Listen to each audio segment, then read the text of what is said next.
I see some familiar faces in the room. I think you guys can probably hear me without this microphone. So if I move around a bit, I hope it doesn't affect anything. But thank you guys for coming today. If you don't know me, my name's Chris May. I'm the Security Director at Advantage Technology.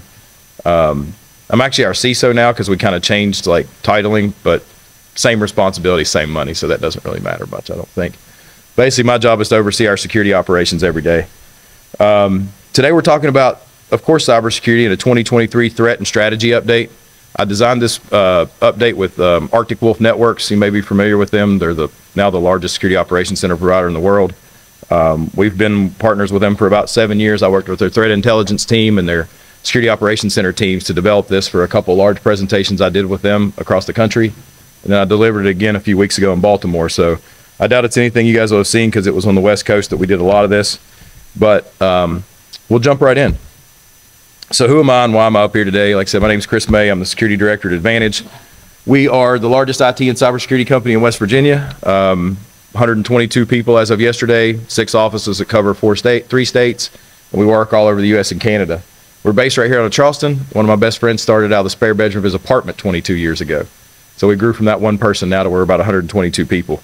Our Charleston location's right over by the river. You've probably seen it downtown by the Southside Bridge, big white building with a bear on top, has Advantage signs on it. That's our Charleston location. We have about 70 people there and have a small boutique data center there and run our operations out of there. We have a SOC 2, Type 2 certified data center there. And that's kind of a little bit about who we are. Like I said, we're all originally from West Virginia. So I started out here years ago. I went through the U.S. Naval Nuclear School, Nuclear Power School. Eventually, later on, went and got a nuclear engineering degree. About 97, they peeled some of us off to the cybersecurity side of the technology just because a lot of the threats were starting to come. People were trying to break through satellite communications at that point. So I did some stuff with Cyber Command for a couple years around SIGINT and SATCOM intelligence, a lot of satellite stuff, securing nuclear weapon systems and nuclear reactor systems. So that's kind of how I got into this world a long time ago. So now that I've said something about being a veteran, I want to ask you guys a question. What do you think the warrior guardian of the future is going to look like for America? We all understand IT and stuff, right? You think it's going to look like this guy? I think it's going to look like us nerds in the back, man. It's going to look like me. Why do I say that this is the biggest thing protecting our country and not the guys with the guns? Who's going to storm our beaches? They're going to pull off a Normandy in America right now, you think? They're going to storm us with tanks and boats and planes? That'd be a suicide mission. It would be a suicide mission. But what they are trying to do is destroy our country through our infrastructure, through our clean water systems, through the things that people like us are keeping safe every day, through our banking systems, online power grid. We've all seen in West Virginia what happens when the power went out for a day during a rate show. They were fighting at the gas station down here on Greenbrier over gas in 24 hours, people punching each other. Imagine if a threat actor, a nation state actor, takes out our power grid across the country, or large swaths of it. We would just devolve quickly into madness. So you already know this, but I use this in a lot of presentations that aren't specifically just IT people. Cybersecurity professionals are what's protecting this country and our businesses every day, and that's what's so critical. So today I want to talk a little bit about what that looks like. So first of all, here's what we're all facing. If you look at these, I don't know if you guys can see them, they might be small up there. These recent headlines basically say human errors to blame, cybersecurity threats are inside the company, employee errors, CISOs blame lack of competent staff, undertrained employees, employees and contractors to blame. Does that sound familiar to you all that work in this space? There's always somebody doing something silly that we have to point the finger at. What we're trying to do today is recognize that the problem's not just with technology, and I think we already know this, a lot of it's with the people. And we're trying to make sure that we understand what those threats look like from the people on the threat actor side and from the people that we have to work with every day that we give access to our networks, right? They're our biggest threats right now, is the people that we have to give access to keyboards. And we want to try to put those protections and strategies in place to make sure that somebody doesn't end up like this on the screen. So that's a little bit about what we're going to talk about today. We're going to go through a couple things quick. You guys know a lot of this. What's at risk? What's cybercrime? What are today's threats? What are predictions in the market? First of all, this is something we have to understand as security professionals. 93% of all money is digital now. Think about how many times we use cash. I don't carry it unless I have to tip somebody, right? I just don't. Every transaction you do on PayPal, Venmo, online banking, ACH transfers, big wire transfers we do in businesses, this is all digital. That's what's allowed this cybercrime spree to grow astronomically. It's just a financial crime. They don't care about your data. They don't care who you are. They don't care where you operate. They know you have a bank account or access to a bank account, and they want to monetize that. How come it's possible now? Because 93% of our money's digital. If we all still use cash, you think ransomware would work? What are you going to go do? Drop a bag somewhere? Right? Like, here's my bag of money to pay. It's just, that's why this has happened, because we've moved to this digital financial space where money is moving all over the world in the digital space. You guys already know this. I bring this stat up for a reason. If you look at these cybercrime statistics, Microsoft came out with these in 2022 or 2021. I'll tell you why we don't have 2022 on the screen. In 2021, Microsoft and the FBI did a study that showed 50% of online adults, about half, were victims of cybercrime, whether it was a T-Mobile breach and they were a client, or an Amex breach, or a Visa breach, or whatever it may be. In 2021, it cost the global economy about $500 billion. It's a staggering number. And then that year, 20% of small and medium businesses were directly targeted. Not just phishing emails, I mean directly pinpointed and targeted by a threat actor. Those numbers are staggering. Let me tell you what happened in 2022. The number on the left went from 50% of online adults to 80%. Think of how many major breaches we heard of. If you were a customer of any of these major organizations, you were a victim of cybercrime. Your data was lost. Last year, it cost the global economy $1.2 trillion. I looked up yesterday how much $1.2 trillion really was, like on Google, to just get an idea. It's staggering how much money that is. It's unbelievable. And that 20% of small and medium businesses went up to about 45 last year. All these numbers have almost over doubled. These are the people that we're trying to protect every day. These aren't enterprises. I used to work for DuPont Chemical for years at the very highest level of a Fortune 50. We got attacked constantly. Guess what threat actors have figured out? We've got it under control. These big companies have their own SOCs. They have their own security teams. They have all the best practices in the world sometimes. Let's come down the food chain and attack the smaller ones that don't have all the protections. Instead of getting 5 million from Exxon, we'll just get a bunch of small 50,000 ones that add up to 5 million from small medium business. They have shifted down the food chain, and small medium businesses are getting hammered. We all know what black hat cybercrime is, but look at what it really is. We don't talk about this enough. Yes, it's a form of malicious online behavior, but what is it motivated by? We have to understand the motivations of these attacks. Profit and predictable return on investment. Why do we run businesses? Why do I run Advantage? For profit and return on investment. This is a business. I know it's not legal, I know it's not moral, but they run these, they are reinvesting ransomware funds back into their ransomware gangs to be better and better every day. Vice Society Ransomware Group now has a helpline you can call. They're selling ransomware as a service for $2,500, and if you deploy it correctly, they will then send you the Bitcoin account for your victim to pay, and they'll cut their 30% out and wire you the rest. It's not going to go away. They've turned it into a business. It's insanity. So now that we know that it's that big of a threat, what are we really looking at in business every day, right? Whether, and even in government, like these are things that we took Arctic Wolf's global threat numbers and broke them down to what they are seeing on average, right? This isn't arbitrary or made up. This is across the globe. Ransomware is huge, as we all know. Business email compromises through the roof. We get referred at least 5 large business email compromises just in West Virginia a week now. A week. And most every single one we get did not have multi-factor authentication or 2FA at all. That's how they got in. They weren't protecting the gates. Emerging threat actors have so many new tips and tricks and things we'll talk about in a little bit. And then cybercrime as a service that I just mentioned, right? You can buy malware as a service now, and they will help you deploy it and help you receive the funds and take their cut. So let's break into these a little bit. Let's look at ransomware demands by industry. So the biggest demands we saw at the top, I'll go through this in case you can't see it, I know it's small, was in technology, right? These large technology companies keep getting hit and get huge ransoms. Shipping and logistics has been a large one lately in the supply chain. But across all industries, the average ransom that Arctic Wolf saw last year, and this is people that were referred, this isn't Arctic Wolf customers we're looking at, they bought Tetra Defense, so they have their own IR teams now. Of every incident response Arctic Wolf's IR teams dealt with last year, the average ransom demand was $500,000. It's big money. It's huge numbers. And this is what we're all facing right now. Here's the big thing for me that makes me really want to size in on this. The ransom demands are getting incredibly good. What we've started to see is we get referred a lot of ransomware cases from smaller IT companies regionally that can't handle them. And we'll get somebody that comes to me, and Mr. Bob CEO says, Chris, they asked for $750,000, and that's the exact amount that my cyber insurance will pay out. Well, Bob, they were in your whole network. They read your policy. They're specifically going after your policies and your documentation now to find out exactly how much you can pay them. This is not kids. This isn't the hoodied hacker in the basement that we all laugh at when we see on TV. These are guys, men and women like me, that were trained by the U.S. military and by government cyber commands and by the biggest companies on earth that have went rogue. and all over the world. I know guys I was in the military with that I promise you, 2 of them specifically that have made millions overseas, and I know they did it with ransomware. I know their capabilities. They're dangerous. They have no morals. We're not up against just some kids, some script kiddies anymore, right? This is serious. And when they're actively seeking out your insurance coverage, how much else do you think they know about you? The average ransomware that we worked on last year in 2022 had been in the network for an average of 205 days was when we found first entry, when we went through the kill chain. They're patient. I'd be patient too if I could get 100 grand out of you. A lot of this is coming too from nation states that we've never seen these threats before, and I'll cover that in a little bit. So if we know it's the fastest growing threat, right, ransomware specifically, there's some pretty simple things we can do. I'll make this available to share with you guys so we don't have to dig into all of it today. But if you look on the left, train your employees, filter emails, scan emails, configure firewalls, patch, good AV. That's foundational, right? You would think that we're all doing those things right now, but you would be surprised how many companies we come across that are not. Some of them with 200 and 300 employees that don't have good firewall licensing, 8 and 10-year-old firewalls that aren't doing anything.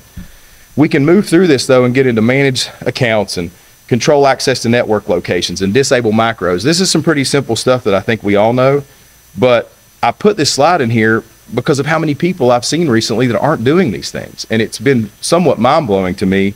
This is foundational stuff. We're going to get into more strategy and what that looks like farther through the presentation, but these are the basic things that will really help us. And MFA is another one. You heard me mention it a minute ago. Almost every ransomware case we get as well, there was no MFA on the network at all. I mean, admin passwords with no multi-factor just sitting there wide open. We've got to start doing foundational security good again. The second one out of the 4 that we've seen a huge rise in this year is business email compromise. On average, it costs industries about $79,000 per occurrence. What I mean by business email compromise is basically not just somebody received a phishing email, but they've gotten into the food chain somehow. They forged a transfer document, a wire transfer. They have sent the wrong transfer fund information, have tricked you into paying an invoice that wasn't real, and all carried out by email without any access to your networks, but just your Office 365 typically. In finance, that was about $182,000 last year they saw that simple business email compromises caused. And what was the running theme with all those business email compromises? 97% of them did not have MFA on their email. That's like the simplest thing to turn on. It's free in 365. So I think a lot of you already know that, but this is stuff that can really help us. Again, we all know what business email compromise is. It was a huge trend. Emerging threat actors are one I really want to talk about, though. The tactics, the techniques, and the procedures have changed drastically. There's about 8 or 10 different techniques at the bottom that have literally seen advances that would typically take 3 or 4 years happen in the last 6 months. I mean, the public-facing application exploit is crazy. What we're really seeing is people using embedded tools that we all already have, like living off the land techniques, to then attack us, right? So no longer are they just trying to get into our specific networks, but what if they can go hit the software that we all use through a particular software vendor that 20% of that specific accounting industry uses? Now they've used our own tools to get in.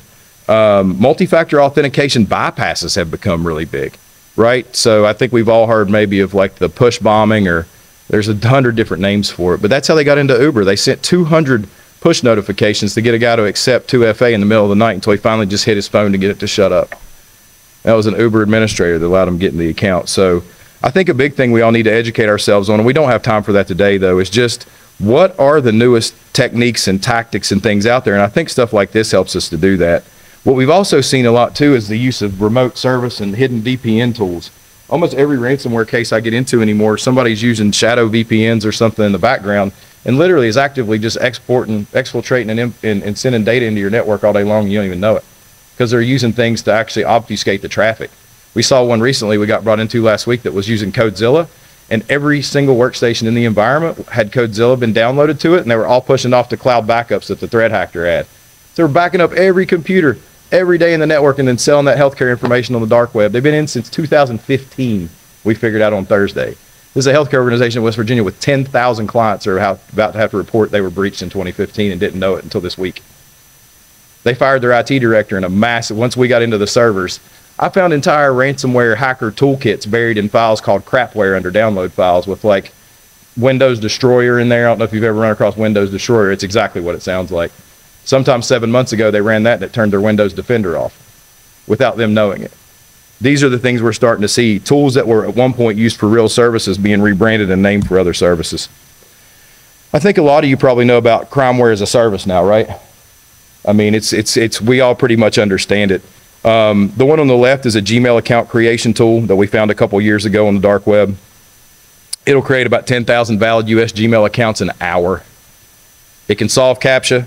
It can answer SMS messages. It sends out its own forged phone numbers to answer texts. It's brilliant. When I found it a few years ago, it was selling online for $250. There's a bunch more of them now that do the same thing. The one on the right is called Private Keeper. It was a Russian tool we found a few years ago. It was about $1,500. At the time, it could check 17 different web services. It could parse email messages. It would smash any IMAP POP3, which is not hard, but it could do it and make it very easy for even people that don't know how. That's the thing, though. They're selling this stuff on the open web now. This is what we're going to face, I think, that's the biggest threat out of all these things I'm talking about today, because, as I said, you can now go to Vice Society's ransomware group and buy a ransomware kit. They'll teach you how to deploy it. If you don't know how it works, you can reach out to their help desk, and then they will give you the Bitcoin accounts to extort the payment, and they will take their 30% cut and ask you where you want your money sent. People that aren't even script kiddies can figure this out, right? Like my 16-year-old nephew could make that thing work. I've seen it. That's what we're fighting every day, and I know it doesn't sound like good news, but it's going to get worse, right? And this isn't, I love this quote, bad news is not wine. It does not improve with age.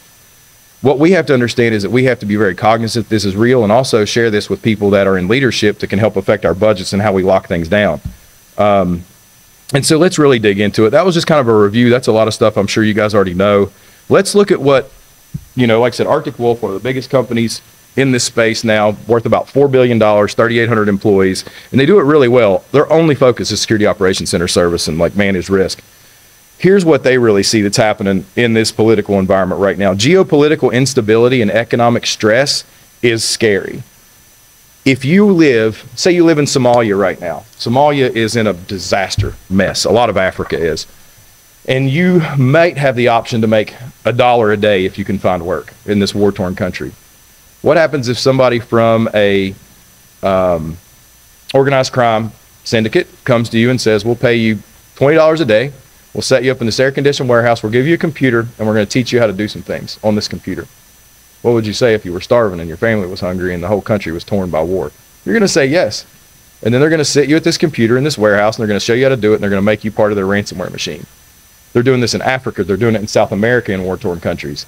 A lot of them are big Western Europe organized crime outfits. Organized crime from the U.S. is doing it in South America and Mexico as well. That geopolitical instability drives people to be hungry and starving and do anything they can for work. And if they think they're ripping off some big company in America, they don't feel too bad about it. As this political instability gets worse around the country, we're going to see more of this because they don't have a way to make money in the place where they live. So how else can you do it? You can do it over the internet.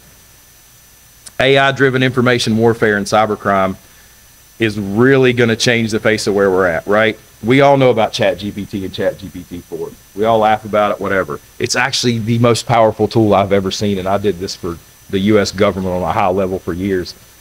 ChatGPT is scary because, so they say it can't write ransomware, right? You all heard that, ChatGPT can't make ransomware. I sat with the head of the FBI cybercrime division out of LA Unified District, the biggest FBI district in the country, in February in Palm Springs. Super smart guy. It took us 20 minutes to get it to write ransomware together. We had to write a bunch of Python packages that looked really just nothing. They didn't look threatening at all, right? But by the time we had it go in and compile that thing and put it together, it was a nasty little piece of malware. ChatGPT didn't even realize what it wrote. It took 20 minutes. He could have done that on his own in about 2 hours. It probably would have taken me 2 days. It did it in 20 minutes. And it worked. We tried it. We tested it in a sandbox. This is what we're up against. Again, people with no knowledge that can start to use these tools at an elevated level because they know how to do prompt engineering into an AI that can deliver things that are just terrifying. Here's the other side of that. Not only the code and the script it can write PowerShell scripts like I've never seen, and we all know what PowerShell is capable of. Really incredibly smart PowerShell scripts. The other side is what happens when somebody deploys a tool against you that's using advanced machine learning, or AI as they call it now, to scan and completely understand how your network's architected before a person ever puts eyes on it. They're 10 steps ahead now. I can literally deploy an AI tool we have on your network if I get credentials, and it will spit me out like 40 different things within 20 minutes. Give me network architecture, Visio diagrams. It's nuts. This stuff is out there and it's starting to leak out to everyday people. Disruptive technologies are another thing. AI is not the only one, right? We think AI is this disruptive technology that's going to cause us all these problems, but what about quantum computing? I've been working with NIST for years around standards for encryption. I kind of nerd out on encryptions and hash sums, or hashing and checksums and all that weird stuff. I just like math a lot. NIST right now came out with the newest quantum encryption standard. The problem is they're already behind because we really don't know what that true quantum computer that IBM's about to pop out to the world is capable of, right? Stuff that we have encrypted now that takes 333 years on average to unravel and do that fancy math backwards, that quantum machine can do in like 15 seconds. Suddenly all of our passwords become useless, completely useless. At that point, you have to have some type of second factor authentication that does not involve a password if it can unravel our encryption that easy. And we're right on the verge of that quantum computing. I live right outside of DC, up where Quantum Loophole is and all the big Ashburn data centers, and we're embedded in the biggest data center in Maryland that feeds DC. This stuff isn't a non-reality anymore. I saw the closest thing I've ever seen to a quantum computer 3 weeks ago in a liquid bath, running in an intrinsically safe liquid that cannot transfer electricity, and the servers, the bare metal, the hardware is sitting in a nitrogen chilled bath because it's so hot and so high horsepower that you cannot air cool it or you can't water cool it through typical water cooled method. It actually has to be submerged in the liquid. This is sci-fi stuff that we never thought would happen. It's not just the people that are in these big legitimate data centers doing this. We have people doing this. Nation states are building these things all over the world. Like I said, it's no longer sci-fi. It's actually becoming a reality. Ransomware as a service, extortion as a service. Like I said, last year it was between a $1.2 and $1.5 trillion industry. It's going out of control. Initial access techniques are changing every day. And a lot of that refers to that MFA, right? A couple years ago, people were really having a hard time getting around multi-factor, and now they're finding a lot of ways to do that. It doesn't help when people like Okta give up their keys either, right? When we're dependent on a vendor that size to secure us, and just yesterday they had their second breach in what, 8 months? It's just, and so the initial access becomes easy if you've got the keys to my Okta. You don't have to do anything. You can just create your own account that does a pass-through. Business email compromise is on the rise incredibly. I know it sounds like a very benign thing in our world from the attacks we see, but why is it on the rise so much? You saw the first stat: employees to blame, contractors to blame, employees to blame. We have to give employees access to email. What does that give them access to do? Click on things in email, download things in email, open up documents with enabled macros. If they can't get through your servers and through your network, they'll come after your people. High impact software vulnerabilities are really starting to scare me. What do I mean by this? We've all seen recently where Microsoft didn't even realize they had put their own encryption keys on a public forum. We all trust Microsoft. I mean, I'm a Microsoft Gold Enterprise partner. If they go down, all my customers go down, basically, about 99% of them. What they're really doing now is going after our third-party vendors that we all use. If they can get into that, then they can get into a bunch of us at one time. If I can tell you anything, vet your third-party and even fourth-party vendors just infinitely, and we'll get into that a little bit. Living off the land techniques, kind of the same. They're starting to use the built-in tools we use with inside of Windows and within inside of certain things. Now I've seen a lot of them get in and start using tools that are actually in Defender and built natively into Windows operating systems against us because they're already in there. They don't have to put their own tools in place. And then, you know, cloud. It always gets into this weird discussion. Is cloud safe? Is it not safe? What's the cloud? Half of my customers don't even understand that the cloud's just a server plugged in somebody else's house and not yours. They still can't figure this out. Where the risk has come, I think, around cloud adoption, and I'm a big proponent of it, is we've got a lot of people now that did it haphazardly and have these big hybridized on-prem cloud environments, and the security just sucks, right? If you're going to build a remote solution, build a fully remote solution and now make all your employees considered remote, and now you're using one solution. I've got whole companies that sit inside of offices every day. Everything's in Azure. Doesn't have to be in the closet. They got a Microsoft Express route to Azure. They've got a good clean connection. They're running like 5 gig connections. And so they've built a cloud focused practice. It's the ones I see where it hangs in this weird limbo where you've got things here on-prem, not. You have to secure those things in different ways. So we've really got to be cognizant of what that looks like. We don't want you to end up like this. There's a story I tell when I'm not in as much of a technical crowd that I'll leave out today. So knowing this, right? I've said all these things and it seems like Chris is just telling us things we might already know. We have to get back to foundational practices to make sure that we're securing ourselves. I think we'd all agree those are some pretty serious threats we're all trying to fight off, right? I mean, this isn't stuff for the weak. I always say that. If you got a weak constitution, you should not be in cybersecurity, because at 2 in the morning, you better hope you got some chutzpah about you when you're trying to fight this stuff off. What we really need to do is take a step back. The biggest problem I see that we've all had in security for years is we just focus on the technology. We need this thing or this tool or this software to do this thing. Well, that's fine. We probably do. But we've got to go back here and look at what's the actual goal. What's the business trying to do? Like, how does this organization, this government, this business, this nonprofit, how are they trying to operate, and how are we locking down the people aspect of this operation, not just the technology? Again, the people are where our threats are. We've really got to start to understand that this is a journey. This isn't a straight line we run and oh gosh, we got security done. I get CEOs and CFOs ask me all the time, so when will we be done spending money on this cybersecurity stuff?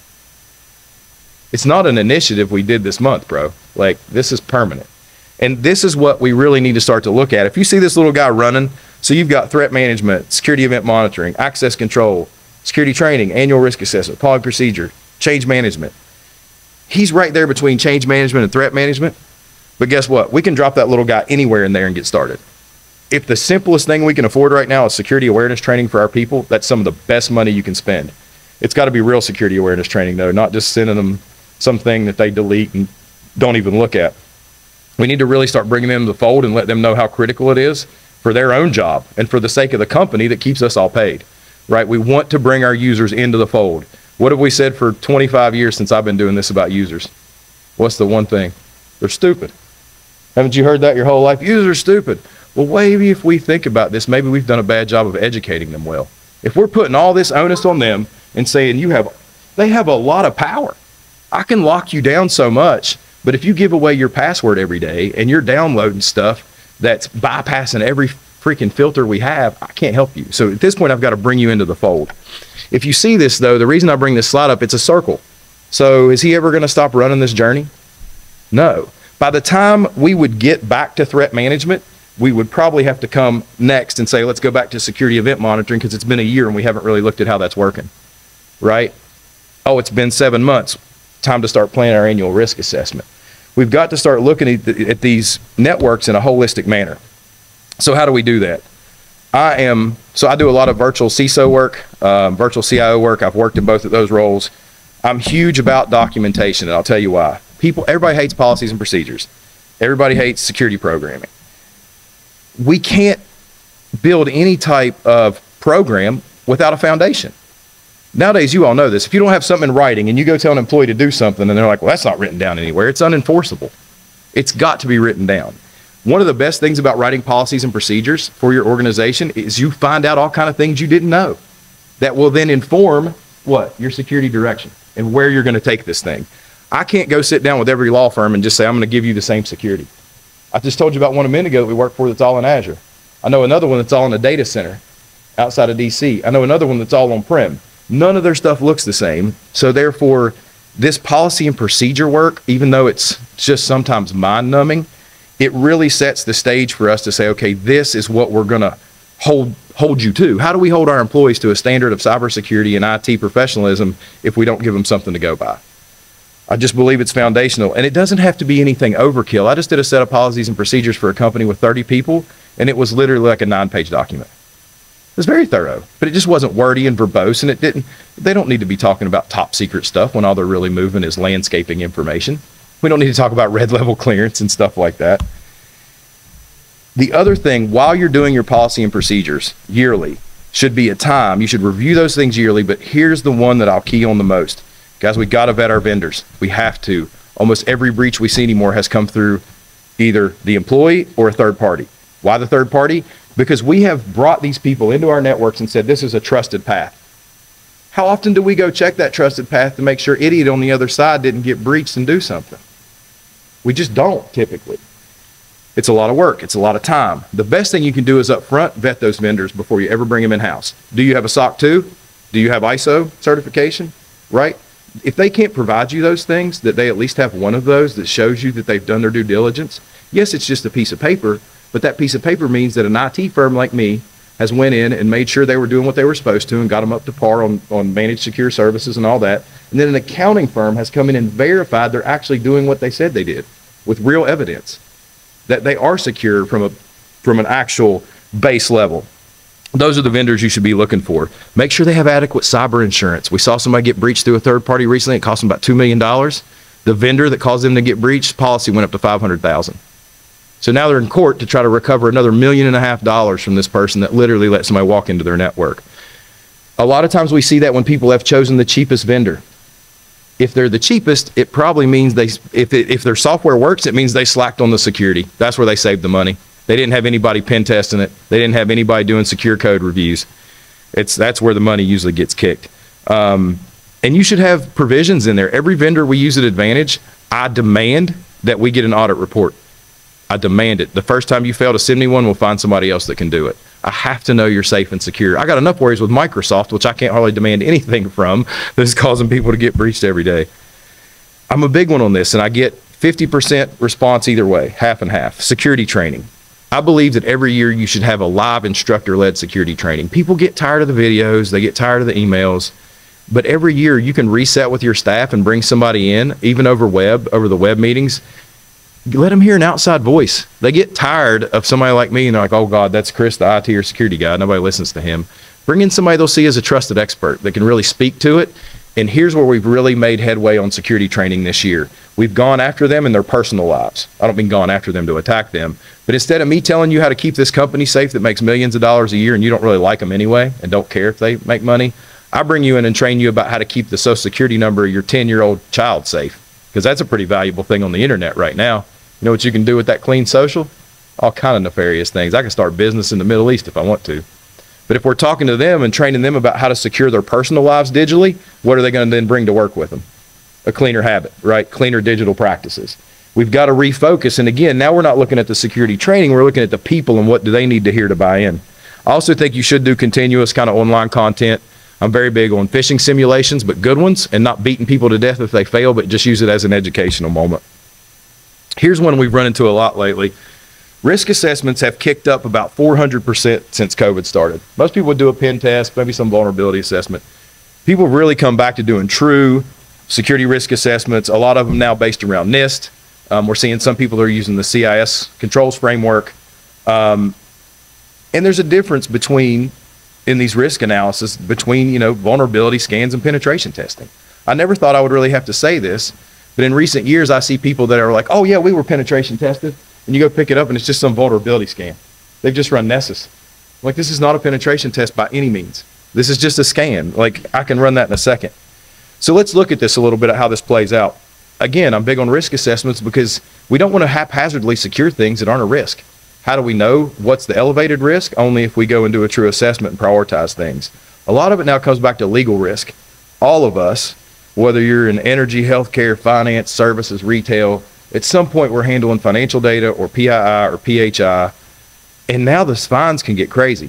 The state AGs, I don't know if you've seen the trend, but state attorney generals now have just been smashing private businesses that have had public information breaches. In every state, they just come after them. We've got to really understand those legal risks, and how we can get prepared for that is by doing a good risk assessment up front. A lot of that risk assessment involves what I talked about at the beginning. You're going to look at your policies and procedures. You're going to see what the government requires of you. Here's a big one I'm all about. If you don't have an incident response plan right now, that's scary. That stuff gets figured out during those policy and procedure creations, during risk assessment, seeing you have those gaps, and you can start to get this stuff out, do the data mapping, see where stuff actually is supposed to live. NIST, I mean, the good thing I love about NIST, if we're talking about just basic risk and how we can, set ourselves against some standards, the cool thing about NIST is it's not prescriptive. It's more directive. And what I mean by that is it doesn't say you have to secure it with this tool or with this thing, because NIST can be moved up and down proportionally the size of your business. That's why I really love it, right? We can use NIST in a 15-person company or a 15,000-person company. It's telling you what the result should be, right? Not how you prescriptively have to do it and what you have to use. So I tell people all the time, if you're first getting started into risk assessments in your organization, find somebody who can help you around a NIST assessment that fits what you do. NIST itself recommends perform a company-wide vulnerability assessment, right? Which is what we're talking about right now. Implement a comprehensive information security program. I wrote one the other day that was 8 pages. You're like, how was it 8 pages? they just don't have a lot of just, I guess you would say, sensitive information. Most of it's names and phone numbers and addresses of lawn care clients. I've written some of these information programs that are 150 pages long. But the other thing too about having this in writing, if you don't have an incident response plan that was generated through some of this risk assessment stuff, when it hits the fan and you have ransomware in your network, that's not the time to figure out your incident response plan. You're going to be freaking out. I'm telling you, I have to deal with people that go through these every day. And the people that have an IR plan, first of all, they're less likely to get hit because they've done their due diligence. But if you do, a company here in Charleston that did all their own IT work got hit earlier this year. They had good backups. They had an incident response plan. They called us as soon as it happened. They were back up and operating in 26 hours from full ransomware. Why? They knew every single step to do. They didn't have to question anything. When they brought us in, they told us exactly what to do and said, here's the plan. Oh my gosh, if we all could do that. So here's a little difference. I'm sure some of you are like, Chris, we know this. You'd be surprised at how many people get it confused. A penetration test and a vulnerability assessment are not the same thing. Vulnerability assessments are really general in scope, pretty predictable. You know we're coming in to assess it. Yes, we're going to run Nessus and some other tools. We're going to look a little deeper than that. You get a lot of false positives on a vulnerability assessment, right? Have you ever seen a Nessus report? That thing will spit out stuff that you're like, man, that's a secure process that I have to use every day. Can't for the life of me figure out why it flagged it, but it did. So there's a lot of noise to dig through. It also invites some debate within your organization, right? Bring a good vulnerability assessment into a bunch of sysadmins that work at the same place and sit it down and see if they all agree. They won't. But what's going to happen is you're going to start talking about those gaps and those things that aren't in place, and you're going to drive yourself to better outcomes. Then I don't ever suggest you do a penetration test unless you've done the vulnerability assessment first. Why would you have me penetration test something that I'm going to get on site the first day with my guys and plug in a computer to a port and I'm like, you're wrecked. Only for me to walk away and say, you're not ready. We've walked away from pen tests and said, you're not ready, only to find out they'd never ran a vulnerability assessment. That's going to tighten up a lot of gaps and close a lot of holes. So now you're pen testing against an environment that at least at a baseline you've set, right? You've set a baseline and said, we've got the vulnerabilities pretty much closed up. Now let's do active testing to see what happens. The pen test is much more focused. You typically don't know when we're coming. When we get asked to do penetration testing, yes, the IT people are going to know, leadership's going to know, but you don't know exactly what's happening. You have no idea. I'm not going to tell you when I'm coming to a physical gap analysis or when I'm social engineering your people or trying to break in the back door. So the good thing about penetration test it is true proof of concept, right? We've done all this. Now let's see if Chris and these guys can actually get through. And the cool thing is it's not a failure if we find a gap. We found it before somebody else did, and you can fix it and shut that door. It's really proof of concept against those vulnerabilities that you know exist. And it's a binary result. I'm going to call you at the end of it. If I call you at the end and say, hey, we're finished, that means you did really well. Otherwise, you're going to get a message from me in the middle of it that says, I'm now have your domain controller under my control, and I have all your domain admins, and I own you. And I'm going to start sending weird messages inside just to mess with you, mostly to your IT people. So you own it or you don't. Penetration tests are amazing. I know leadership hates to spend money on them, but it shows us what's really out there. You know, the scope of it, I think we all know what the scope of penetration tests should be. You want really targeted recon. Nowadays, every penetration test should have a massive piece of social engineering, right? We all know how to beat against terminal servers and internet-facing servers and firewalls. Your people, they should be doing serious high-level social engineering against their social media accounts, against their work accounts, anything they can to try to get in. Physical analysis, dumpster diving, you wouldn't believe what you find in some of these places. And again, I get this question a lot, why bother with penetration testing every year? It teaches you what you can't learn from just security planning. We're good. I have 100 and some technical IT and cybersecurity people, and I still have a third party test us every year. And every year they find some little thing that I'm like, wow, if somebody would have ever exploited that, that could be terrifying. And it's always something you never thought of. It can really provide your senior management a realistic view of where they're at. That third party view to come in and say, sir, it's not just your IT guy that's fussing at you, but you really have a problem. So I'm big on all that piece. I brought this one up earlier, and I know we all understand this, but two-factor, we can't live without this anymore. Every time I see a breach anymore, they do not have two-factor. Yes, it can be bypassed, but how much harder is it to have to now get the password and bypass the two-factor? And we've gotten around a lot of that by giving people hardware keys. I worked with DuPont for years. You didn't log into a computer unless you had three things. You had the password you knew in your mind, you had a RSA key, We all seen the old RSA keys. They have the little black numbers that change. You had to type in that, and then you had a hardware key in the USB. It had to go in that order. If you didn't have all three of those things, you couldn't get in.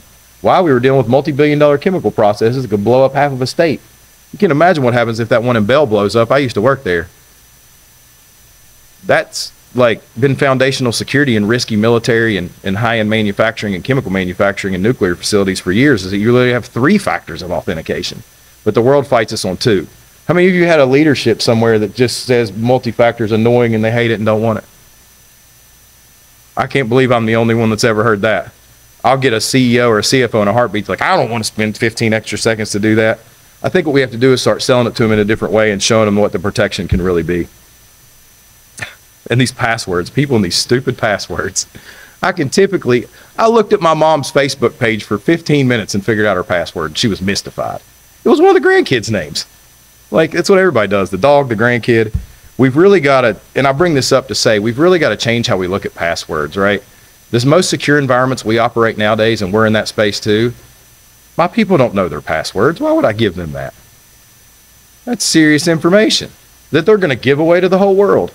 I'm going to use something like Windows Hello, and I'm going to give you a PIN number that I don't care if you give away, because you did not know the actual password. You never had a chance to even see it.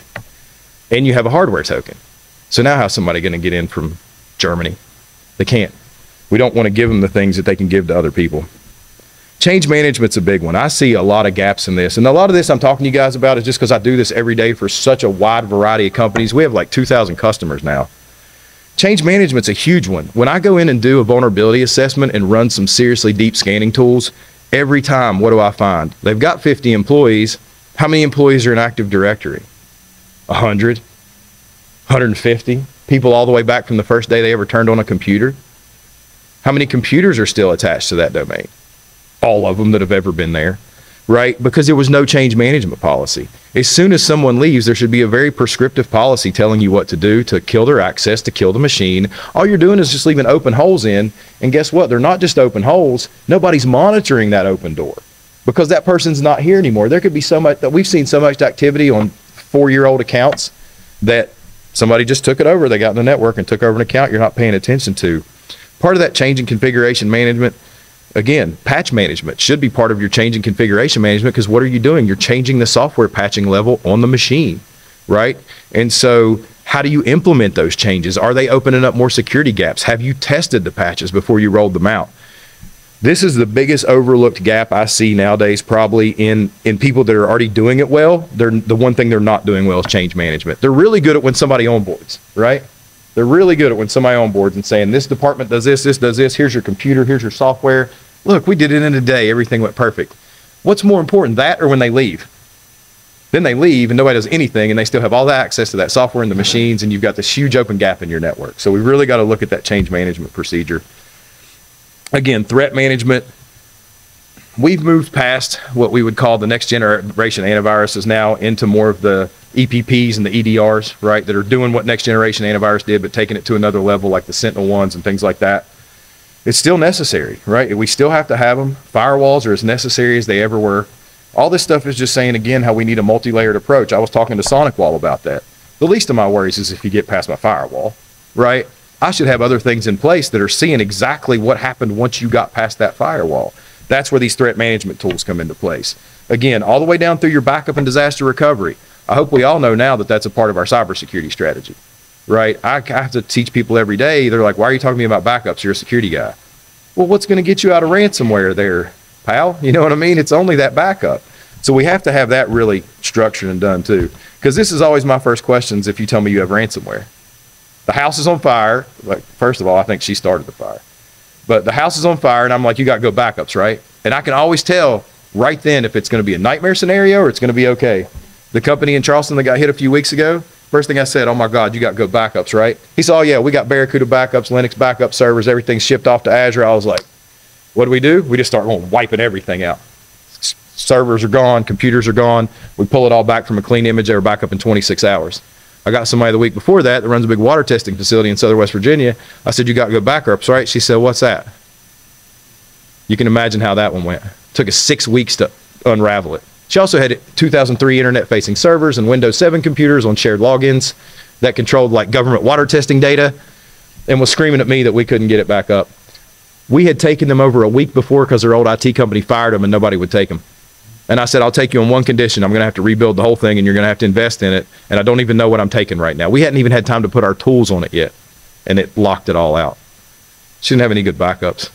She ended up having to pay a ransom. We had to go rebuild a bunch of stuff. We actually wrote a tool to reverse. You know how they'll append all the file names? If you've ever seen a ransomware case, it's got these stupid appendages after all the file names. We actually had to go write a script to pull those appendages off, and they didn't know what they were doing, so it allowed us to unencrypt them. I mean, just stuff that saved her life that we shouldn't have even been able to do. The people that attacked her didn't know what they were doing, is what we found out. And they got in because her environment was trash. But the backups save everything. The difference in 26 hours to restore or a company half that size, it took 6 weeks. And she paid out about $24,000 in a ransom to unlock one server. And it can't be just backups. There has to be a procedure. We have to know some simple things about maximum tolerable downtime, right? What's our runtime objective? What are we looking at? What applications are we actually backing up and how are we doing that? How are we verifying that we have the backups? The worst scenario I see people get in is think that they have great backups and they get ransomware only to find out it hasn't backed up in like 8 months because they were putting it on some tape drive that had demagnetized and they didn't even know it and kept swapping tapes every day. We just saw that one earlier this year too. You've got to have a really good strategy around those backup procedures. And I believe it's probably all you do. We need to hybridize them. You should have a local copy on a local backup server that you can restore from quickly, right? Because you're on wire speed. You're right there. It's attached to your stuff. And you should have something up in the air in case the building burns down or there's a flood or the sprinklers go off. If you don't have those in both places, you're running a huge disservice to yourself. So we'll wrap this up here. Let's talk about the evolution of security a little bit as I've seen it over the years. So we all are the basics, right? Passwords, Active Directory, patch management, backup. So everybody should be doing that at this point, right? Without question. Perimeter, you've got your firewalls, you've got your spam filters, you've got your web application firewalls, your proxies. A lot of us have gotten even better than that. We're up to what we would call, some type of defense in depth where we're doing, like I said, endpoint, right? We're doing good EPPs or EDRs, the Sentinel-1s and things of that world. We're doing SSL inspection at the firewalls, even though we have to buy a firewall that's 5 times bigger and 5 times more expensive. Because if you turn it on, it'll slow them down. But we're doing those things. We're making the concessions to do good defense in depth. Sometimes. Detection and response. So some of us have stepped up to this level, right? We're doing log aggregation. We're correlating those logs with the Security Operations Center or a SIM. We're doing good human intelligence. We've got incident detection and response. And then the final piece is up here at containment and remediation. So now some of us are getting so good that if we've got an intrusion, we know how to contain it. We know how to remediate it. We can update our policies and security procedures and not let it happen again. Most companies are here on the defense in depth. They've made it to the endpoints. They've got AV or EDR. They're doing some encrypted inspection. If you're not doing deep SSL inspection on firewall traffic, you probably should be because almost everything on the internet's encrypted now. Just a side note. You're not seeing much of anything if you're not doing it. You're just seeing mostly just clear text traffic anyway. So most companies are about there. Most companies want to be up here on that detection and response side, and that's where we're seeing the gap lately. The reason that gap is there is it's a resource gap, right? How many of us in our own internal organization can afford to have a team of people just doing log aggregation and just digging through logs and correlating logs and just doing threat intelligence? And that's, first of all, that's an expensive person. I have some of them. I know how much they cost. That's the other problem. We have a skills gap. We don't have enough people in security, and then the wages have gotten astronomical. So this piece is really hard to jump into. I bring this up because where I've seen success in this lately, whether it's with the Arctic Wolves of the world or the CrowdStrikes, or there's about 5 good ones that are doing SOC as a service and MDR really well. Only about 5 out of like the 5,000 I feel like are doing it. I used to have mixed feelings about this. We ran our own security operations center out of Advantage for years. We used Splunk Enterprise as our SIM tool, and we did a really good job. The problem got too big for us. I have 100 IT and security people, and if I got to a point where I believed I couldn't secure it myself well, how's somebody going to do it with like 2 or 3 people or 5 people? I don't understand. It was so expensive you couldn't do it before. Now these people are bringing that economies of scale down to where I saw a company the other day with 25 employees go get a managed security operations center solution for like, it was 14 grand a year. It's a little over $1,000 a month. They have 365, 24/7, top level, best in the world managed cybersecurity. That's insane. If you would have told me you could do that 5 years ago, I'd have laughed you out of the room. That used to cost a fortune, or you had to bring people in-house to do it. Like I said, there's a lot of people playing in this market. You really have to watch at who you're aligning with in this market. We see a lot of 50% of my conversations are people saying, Chris, what about Security Operations Center as a Service, or MDR? We still have to make sure it's doing the same thing. What's NIST tell us to do? Identify, protect, detect, respond, and recover. Look at the two in orange, detect and respond. That's where most of us have gaps. Even if we can detect it, do we have the manpower to respond to it? If you've got somebody that's there and ready to help you, because that's what requires the most time and the most people. You shouldn't have to have that sitting around 24/7 and paying them out of your salary if you could only need to use them, one time a year. So we're seeing people lean more that way. And here's another reason. Look at these salaries. Now, these don't really align a lot with what we see here, but nationwide, an information security analyst is about $94,000 a year. Security architect's about $124,000. In our DC market where we operate, that left one's more of about $140,000, and the top level security architect's more of about $210,000. That's the market. It's all across the country. You can't afford that to have in-house. What you do is you find somebody that can help you with it. That's where SOC as a service plays. And the reason I'm highlighting on this at the end, I've seen more value out of this with our clients and other people's clients. A lot of security directors and consultants like me have talked about this. How else are you going to get comprehensive 24/7 monitoring for X price a year, unlimited, as much as you want to use it? And you have a Fortune 50 level security team operating and covering your environment. That's just impossible. I didn't think we would ever get there. I encourage you, if it's not something you ever looked at, maybe check some of the companies out there and see what they're doing.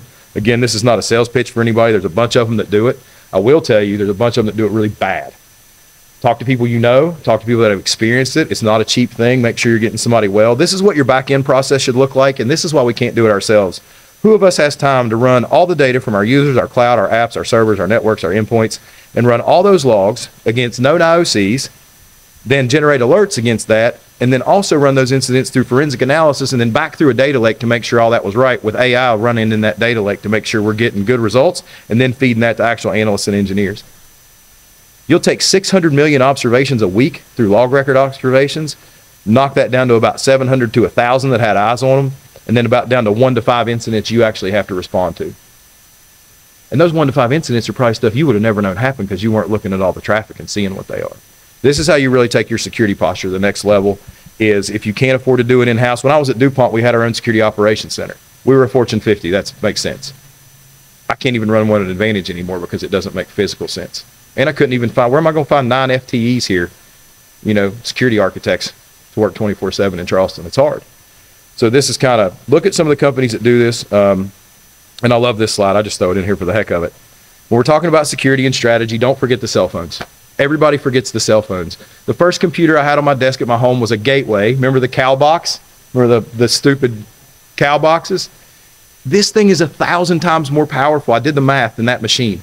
I went back and looked up what that machine was. This phone is on average about 1,000 times more powerful than that computer. It's got solid state drives in it, for goodness sake. Like, we're walking around with what used to be considered supercomputers in our pocket. Your employees are doing email on this. They're sharing files. They're transmitting company proprietary documentation. This should be locked down like a laptop. Nobody in our company uses a phone unless it's got Microsoft Intune on it and it's completely locked down, and it has to have all of our security policies on it. Guess what? If you don't have that, you can't load my email on your phone. You can't load my OneDrive on your phone. You can't do anything. The second thing is these. These are worse than the phones. They go everywhere. The last thing I'll leave you with, put good DNS control over your computers that go out in the wild, please. That's your one best defense. We all have good DNS control in our offices typically, right? We'll point our DNS server somewhere on our network and we're scanning DNS and all that.